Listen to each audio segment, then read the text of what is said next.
Hello, everybody. Forever DM here again. Today, it's the day before Halloween. I don't think I'm going to be posting a video tomorrow, so I'm going to do one last Halloween-based thing. Maybe after that Halloween's over, we'll do it again. But today, we're going to build a supervillain, your big bad evil guy for the next campaign you might be writing. So we are taking this character all the way to level 20. At any point, you can stop and run this character wherever you'd like to do it. I'm going to go level by level so that you can know exactly where to stop if you'd like to put it at level 7 or whatever. You can do so. So the first thing we're going to do is we're going to set some goals here. So it's a supervillain, big bad evil guy. Our goals here is it needs to have a clean getaway. The worst thing that you can possibly have is run a big bad evil guy, introduce him to the characters, and then he dies in one turn. So we're gonna do some defensive options here so that the big bad evil guy can make his entrance and then be able to leave and not die in one turn. So this kind of goes hand in hand with our first goal. We want some shutdown or some control spells or abilities to be able to really bring that, oh, I hate this guy feeling. Counterspell's a pretty good example of that. A wizard doesn't hate a guy more than a guy who counterspells his spell. And then our last goal is the possibility of minions. Can't have a big bad evil guy by himself. Usually you can't have a big bad evil guy by himself. Usually there's some sort of guy, like a dragon, not an actual dragon, but the term dragon, which means is a very tough guy who's not the one in control. Go to movietropes.com and type in dragon to find what I'm talking about, like Odd Job from the 007 movie, things like that. All right, so we're gonna start off with a variant human with point buy. So we're gonna do 8 strength. We don't need it. 15 to dexterity. It's gonna be one of our highest things. 13 to constitution because you gotta stay tough. 10 to intelligence. Again, we don't need it. 12 to wisdom. We don't really need it, but I like pumping it because it makes your perception higher. And then 14 to charisma, which we will get there later. So variant human, we get our +1 to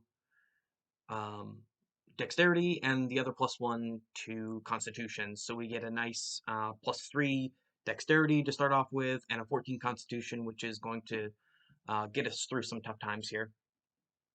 And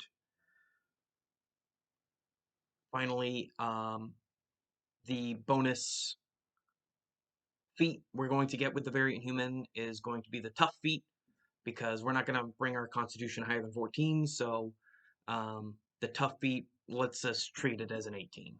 So that's really nice. We're going to have a lot of hit points at the end of this, which is good for a big bad evil guy. With the bonus skill, I chose Arcana. We'll get to why in a second.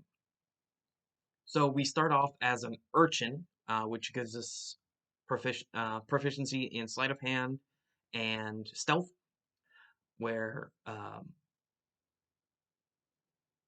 I mean, we're going to start off as a rogue, so those are 2 really nice skills to have.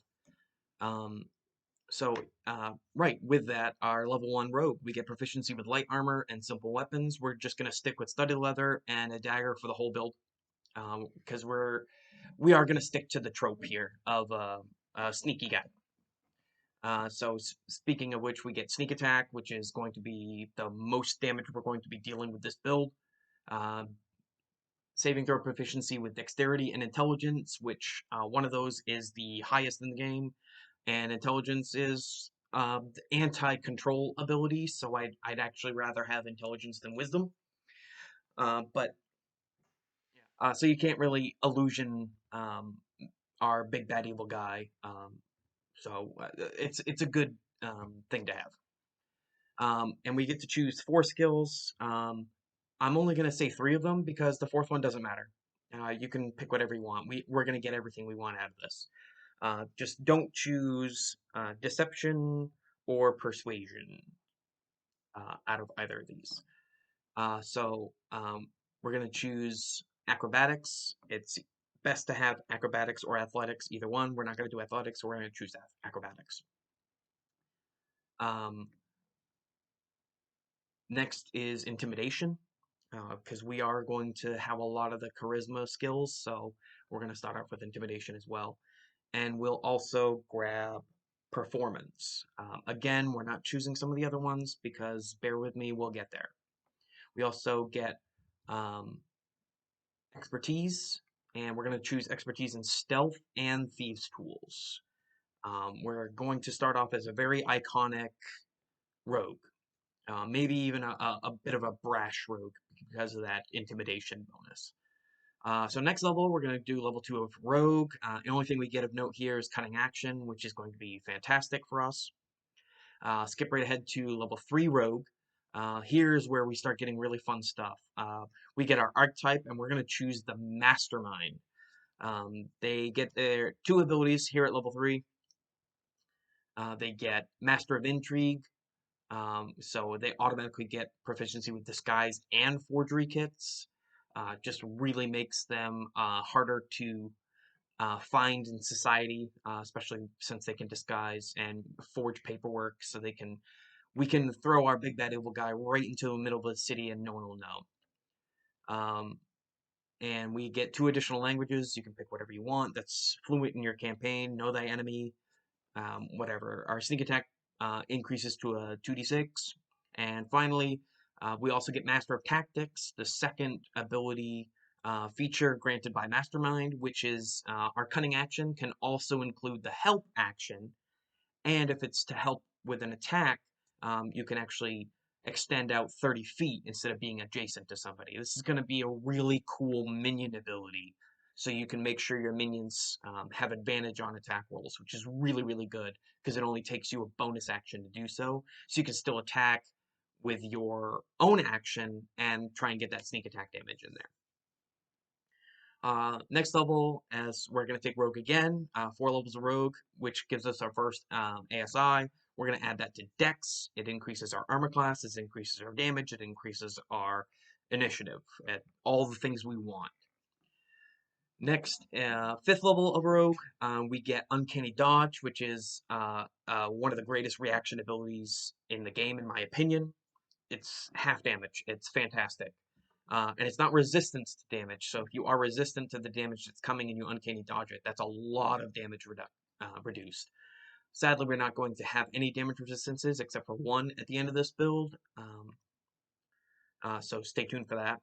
And our sneak attack increases to 3d6 as well at this level. Now is when it starts to get a little fun here.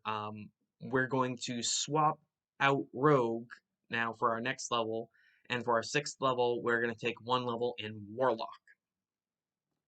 We immediately get to choose our patron at 1st level Warlock. We're going to choose the Great Old One, specifically because we get Awakened Mind. So this gives us a 30-foot telepathy, which is beautiful as a big bad evil guy. Now you can enter your thoughts into the players and talk to them, and they don't know who's talking to them.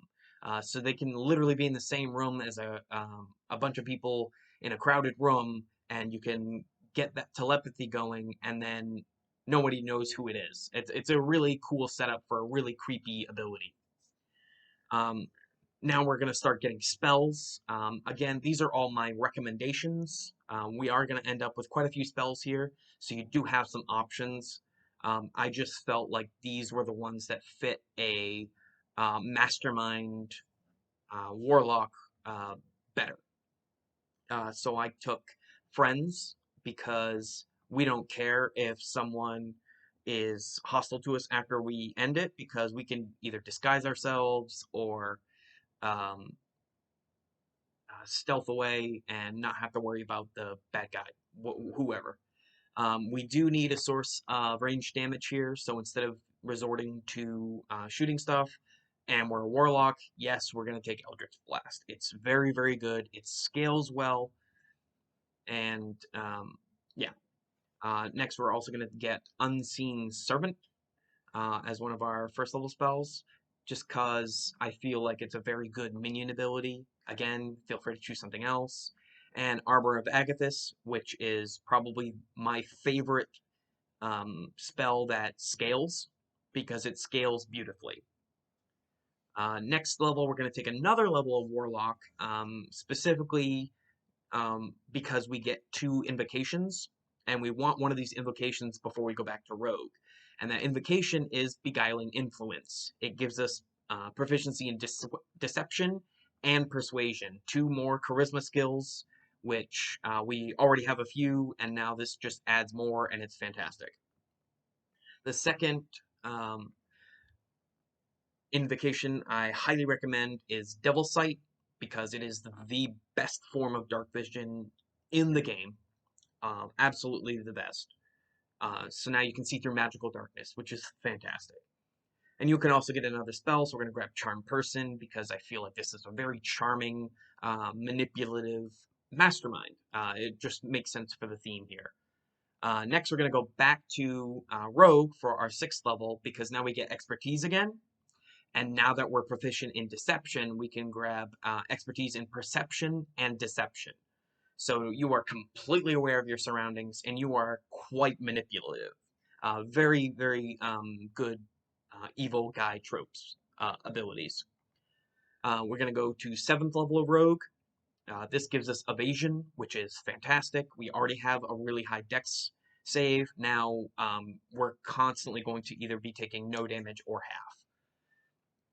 Also, our sneak attack bonus increases to 46, which is fantastic. Next level, we're going to do 8th level Rogue, which is our next ASI. We do get it a little late because we multi-classed a little bit with Warlock, but now here at Rogue 8, character level 10 is when we get to get our last ASI that's going towards Dexterity, so we can cap that. And this is the height of our armor class here, which is going to be 17 with that studded leather, which isn't great, but it isn't terrible either. Next, we're going to take our 9th level Rogue. We get another subclass feature here from our Mastermind. And this one is Insightful Manipulator. Not that great as a villain, because as the DM playing this character, you're probably going to already know the character's intelligence, wisdom, and charisma scores. However, spending that minute to study one of your player characters or players' characters, this allows you to also possibly gain a bit of insight to either their history or one of their personality traits, which I feel is a very cool way to show that this character, this big bad evil guy, has something up his sleeve if he knows something about them that they haven't told anybody. It's again, we're setting up that creepy theme of how do you know that for this evil guy, especially if they do it through telepathy and they don't even know who is saying the things about them that they know that they haven't told anybody else. Double the creepiness factor on that. Um, Also, this is where our sneak attack bonus caps off at plus 5d6, which is a very sizable chunk to damage. Next up, we're taking our last level of Rogue, which is 10 Rogue, our character level 12. We didn't get an ASI right when we wanted at level 8. We got it at level 10, but Rogues also get another abilities score improvement at level 10, so we can kind of get our third one faster than other people get their third one because we took our second one late. So I feel like this makes up for that. So we can bump our charisma score now, so we can increase our spell save DC to our charisma saving throws for all our spells. So Charm Person's harder, and yeah. So that's it for Rogue, and now we're going to take the rest of the levels into Warlock. Level 3 Warlocks get to choose a Pact boon, and we're going to choose Pact of the Tome. That allows us to get 3 extra cantrips from other people's spell lists. So I chose to grab 3 cantrips that are specifically locked to classes. So one, Vicious Mockery from the Bard list, Thaumaturgy from the Cleric list, and Druidcraft from the Druid spell list. So now you have access to all these weird things without having to multi-class into those classes. Plus, that gives us a little bit of intrigue, especially for your player characters when you start doing all this like Druidcraft and Vicious Mockery stuff. They're going to be like, how many multi-classes does this guy have? So it's a nice way to throw your players towards the wrong end of the spectrum here. And we also get another spell, so we're going to choose Darkness because the Darkness and Devil Sight combo is fantastic. It's brutal, it's cheap, and it's great for an evil character. Next, we're going to get our 4th level Warlock, which gives us another ASI. So we're going to bump up our Charisma again, bringing that up to an 18 now at this point. And we get to grab not only another spell, but another cantrip. So the spell, I chose Hex, and the cantrip, Mage Hand.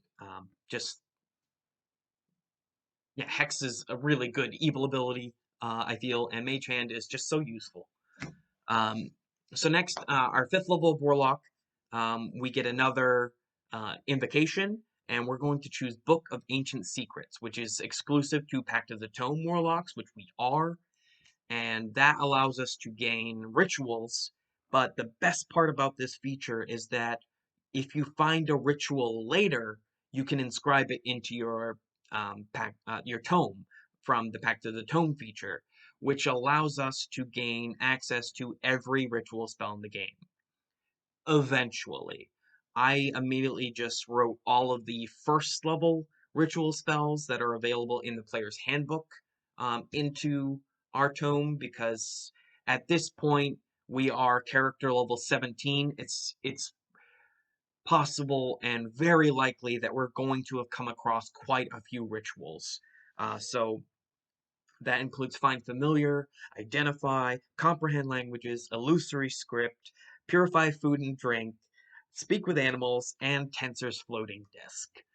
That is a lot of extra spells that we can cast as a ritual.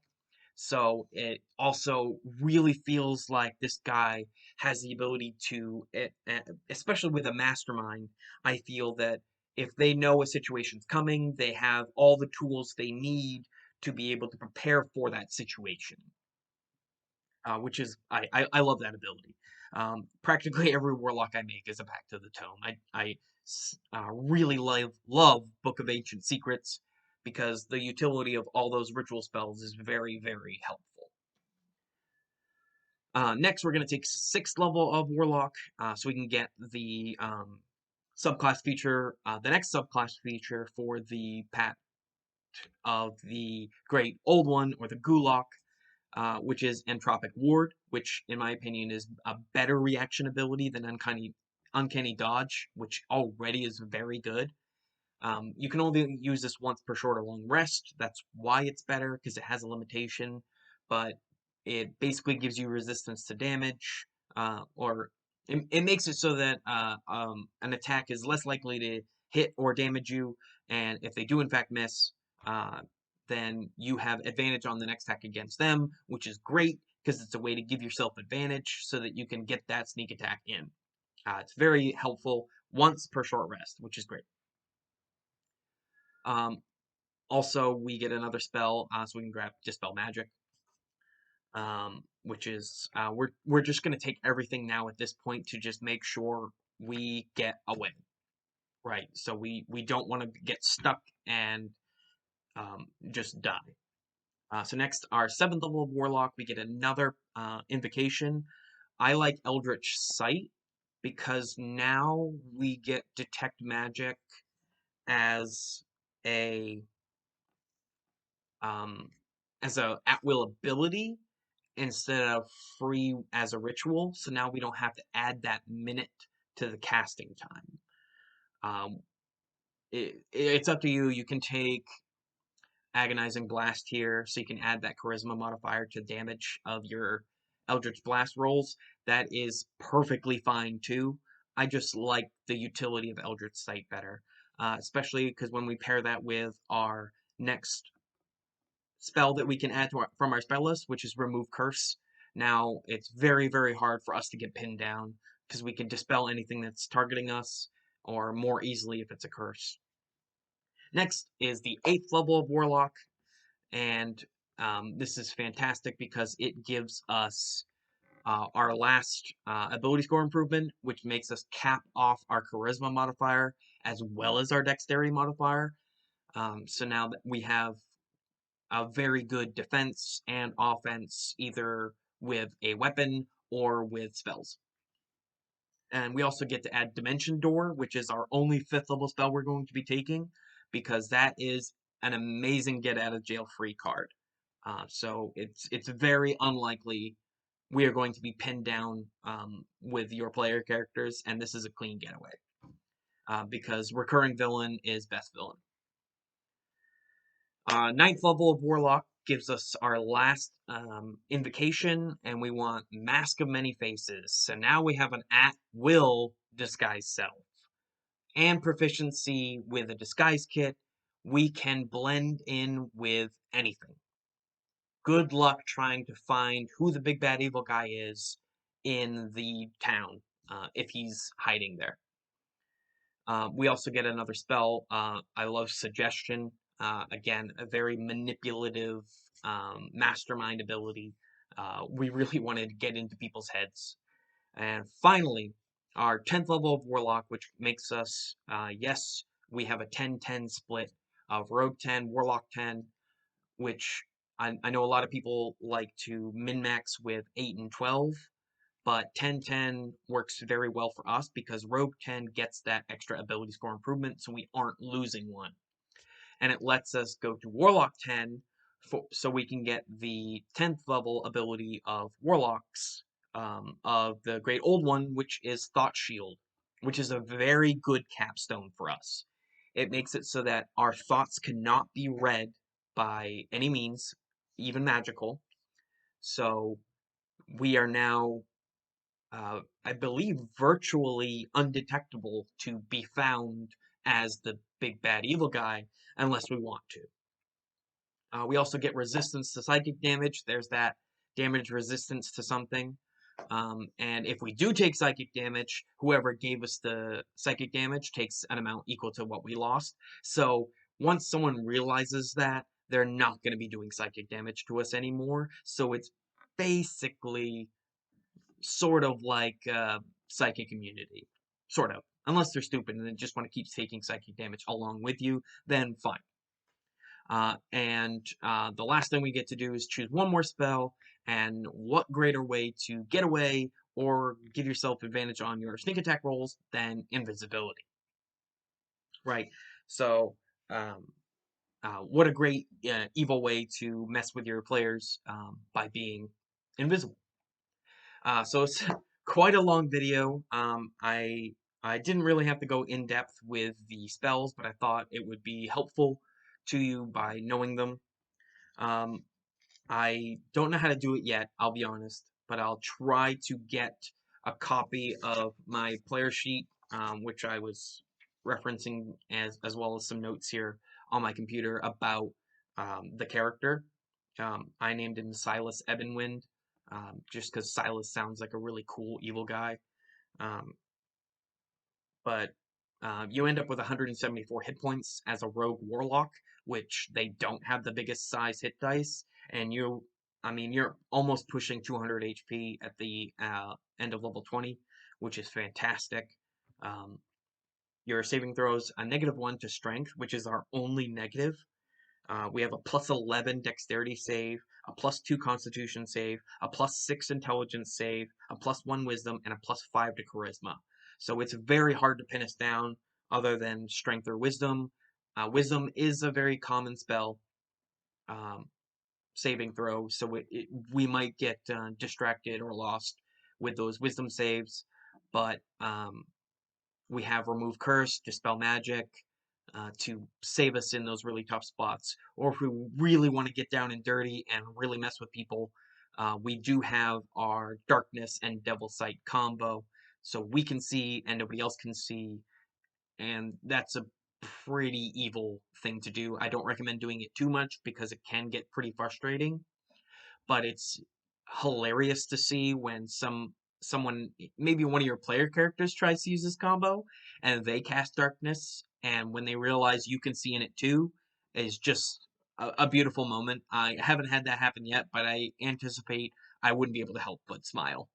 Um, but that is an episode of me building a supervillain. If you guys love it or like it or hate it, please just let me know. Nobody's commenting on any of my videos yet. I'd love to know what you think. If this is a good idea and you want to see more supervillains in the future, let me know. If you want more adventure campaign ideas, like my last video, let me know. And finally, if you want to see more of my homebrew creations, I have a lot of them. If you want to see a new subclass, let me know. I'll put everything that I can reference in the description below, and I hope you guys enjoy this, and I can't wait for you to kill your characters with this. No, I'm just kidding, but seriously, it's our goal as the DM to, that's how you win Dungeons and Dragons, right? Is to kill all your player characters. Let me know if that's what you think. I hope you have a fantastic time, and this has been Forever DM. Um, have a good day.